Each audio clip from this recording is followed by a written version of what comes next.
Bom dia a todos, que a paz do Mestre Jesus nos envolva hoje e sempre. E vamos assim para mais um evangelho do livro Fonte Viva, lembrando que esse livro foi escrito pelo Chico Xavier, pelo Francisco Cândido Xavier, mas foi ditado pelo seu mentor, o Emmanuel.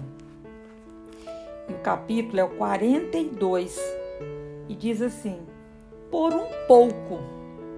E o trechinho que foi tirado é o seguinte, diz assim: escolhendo antes ser maltratado com o povo de Deus do que por um pouco de tempo ter o gozo do pecado. Está na carta de Paulo para Hebreus, capítulo 11, versículo 25.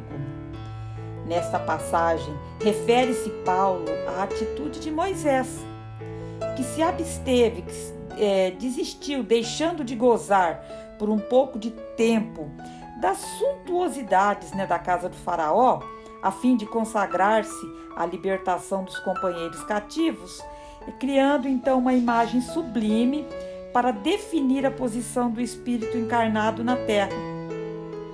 E ele coloca assim: por um pouco, o administrador dirige os interesses do povo. Por um pouco, o servidor obedece na subalternidade. Por um pouco, o usuário retém o dinheiro. Por um pouco, o infeliz padece de privações.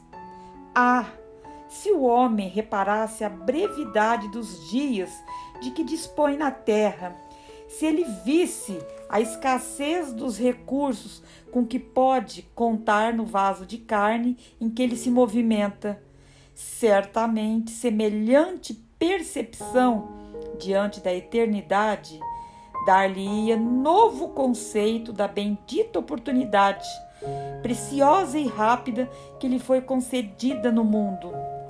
Quer dizer, se nós, aqui encarnados, tivéssemos o entendimento se nós já estivéssemos despertado para o que nós deveríamos estar fazendo aqui, talvez a gente não sofresse tanto. Mas o que acontece? Nós nos deixamos levar pelos gozos, pelos supérfluos que a vida nos oferece. E o que a gente sempre faz? A gente fala: amanhã eu faço. Vou deixar para depois. E vamos empurrando com a barriga tudo aquilo que muitas vezes a gente poderia fazer hoje. Aquilo que talvez, se nós já estivéssemos conscientes da nossa responsabilidade, do que Jesus nos deixou, talvez estivéssemos nos esforçando mais para tentar mudar um pouquinho daquilo que não é agradável a nós. Talvez estivesse mais empenhado em fazer alguma coisa pelo próximo, em olhar mais a dor do próximo. E então, assim, por um pouco, esse pouco a gente vai deixando sempre para depois. E depois pode ser tarde, porque o chamamento é hoje, o despertamento é hoje. E ele coloca assim: certamente semelhante percepção diante da eternidade iria lhe dar então um novo conceito da bendita oportunidade que Deus está nos dando, que ela é preciosa e rápida, E tudo favorece ou aflige a criatura terrestre, simplesmente por um pouco. Vai depender, esse pouco vai fazer a diferença na nossa vida. Muita gente, contudo, vale-se dessa pequenina fração de horas para complicar-se por muitos anos. A gente sabe que muitas vezes é por um pouco, por aquele pouquinho que a gente não pensou antes de fazer aquela atitude, antes de falar alguma coisa. A gente pode estar provocando dores, tristezas para o nosso amanhã. Então Moisés, ele não se deteve, ele não parou para aproveitar por um pouco tudo aquilo que ele tinha naquele momento ali, naquele clima faraônico, a fim de deixar-nos o quê? A legislação justiceira, porque ele já tinha o despertamento e a consciência do que ele deveria fazer. Jesus não se abalançou a disputar, nem mesmo por um pouco, em face da da crueldade, né, de quantos o perseguiam, de modo a ensinar-nos o segredo divino da cruz com ressurreição eterna. Jesus tinha consciência da missão dele, do papel dele. E não foi por um pouco, por tudo que ele sofreu, pela perseguição, pelo sofrimento que ele passou, que ele deixou de vivenciar o evangelho dele, de nos mostrar, a dar a sua lição do que seria o seu evangelho de amor e de caridade. Tudo bem, vamos colocar assim, mas Jesus já está num grau evolutivo muito maior do que nós, já um espírito de luz, tudo bem. Mas será que nós não poderíamos estar tentando ter esse despertamento e tentar vivenciar pelo menos um pouquinho? Todos nós somos capazes. Todos nós podemos sim. No estágio que nós estamos, sim. Basta a gente querer, a palavra-chave é querer, e nos colocar nesse momento como discípulos, e estamos aqui para tentar vivenciar o seu evangelho. Lógico que não é fácil, mas se nós tivermos primeiro esse despertamento e essa vontade de fazer alguma coisa, com certeza vamos estar abreviando o nosso sofrimento. Paulo não se animou a descansar por um pouco, depois de encontrar o mestre às portas de Damasco. Quando ele teve o despertamento, Paulo por um pouco ele não se deteve, que de maneira a legar no seu exemplo de trabalho vivo, de fé viva. Ele entendeu também, ele teve esse despertamento na porta de Damasco, e ele foi fazer o quê? Ele foi levar o evangelho e vivenciar esse trabalho de amor ao próximo e vivenciar essa fé viva que ele conheceu, que ele teve o contato. Então coloca assim, meu amigo, onde estiveres, lembra-te de que aí permaneces por um pouco de tempo. Onde nós estamos, no lugar que a gente está vivendo, que a gente está trabalhando, a gente está ali por um pouco de tempo.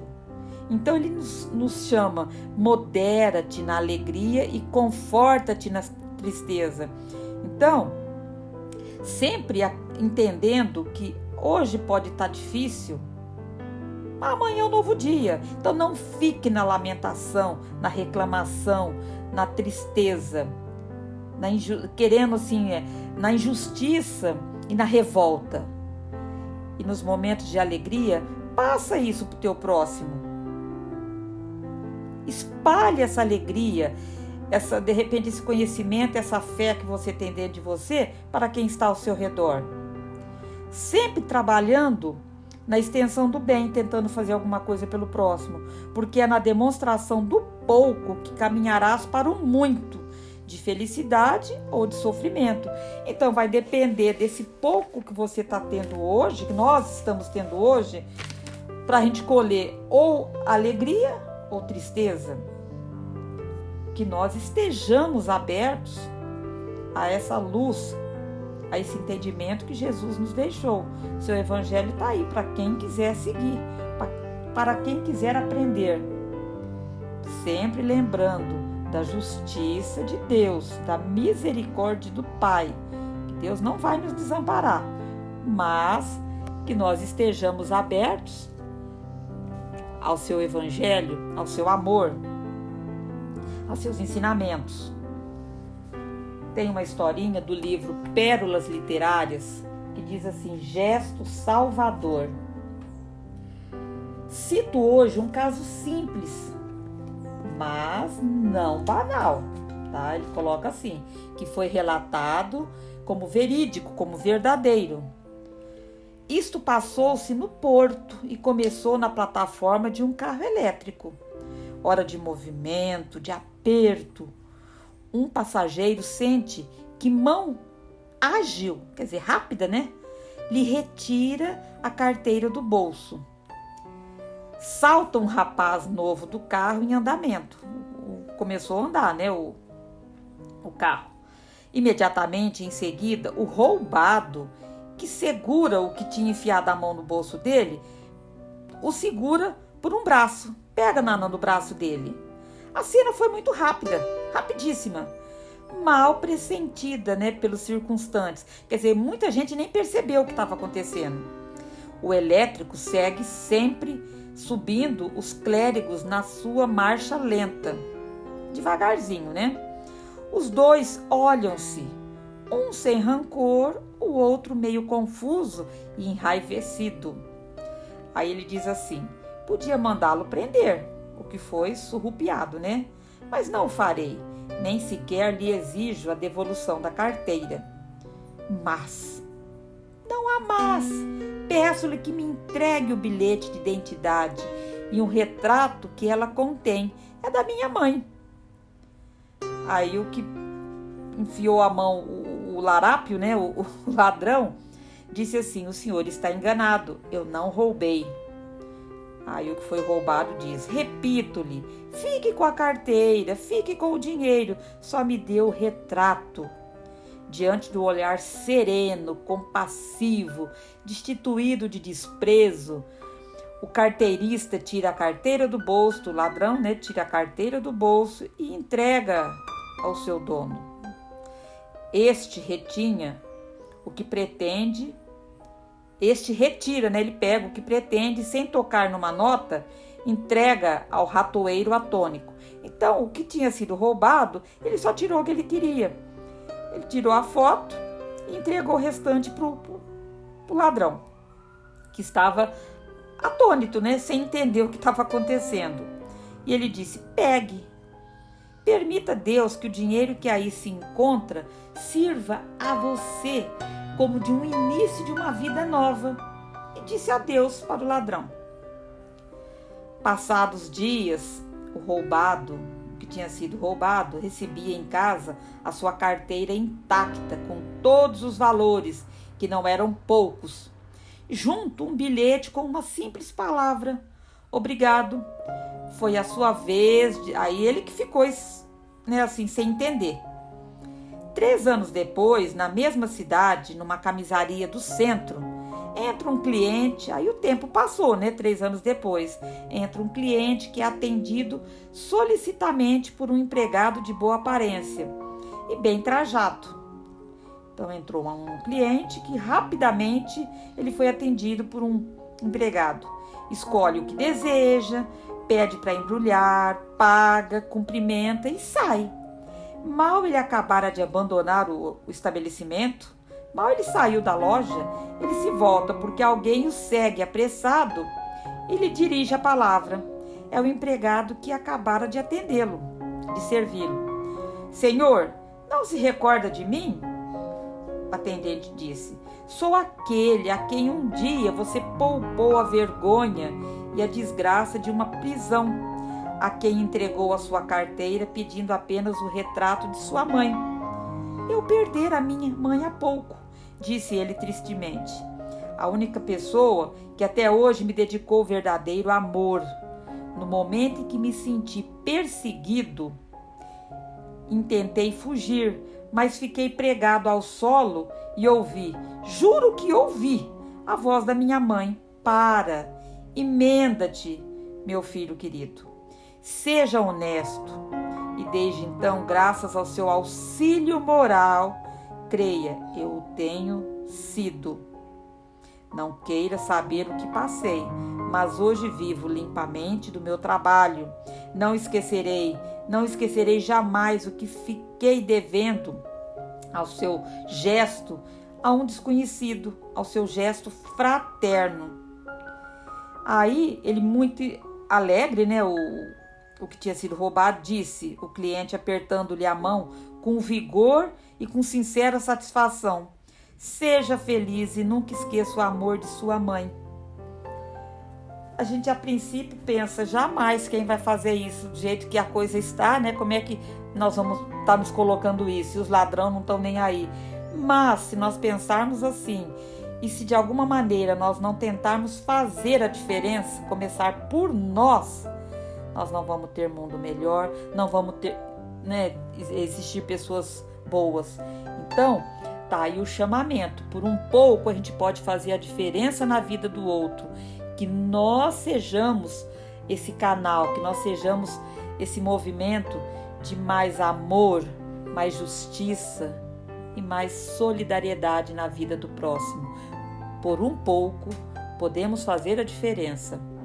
Que assim seja. Que a paz do Mestre Jesus nos envolva hoje e sempre. E vamos assim levando muito amor, muita luz e carinho a todas as pessoas que estão precisando de paz, de amor, de entendimento. Então vamos vibrando pelos asilos, pelas creches, pelos orfanatos, pelos governantes do nosso planeta, vibrando pelos médicos, enfermeiros, pelos que estão na linha de frente tentando salvar vidas, vibrando por todas as religiões que espalham o Evangelho de Jesus, por um caso difícil que possamos conhecer. E vamos pedindo permissão ao Pai para vibrar por nós mesmos. Que assim seja, graças a Deus e graças ao Mestre Jesus.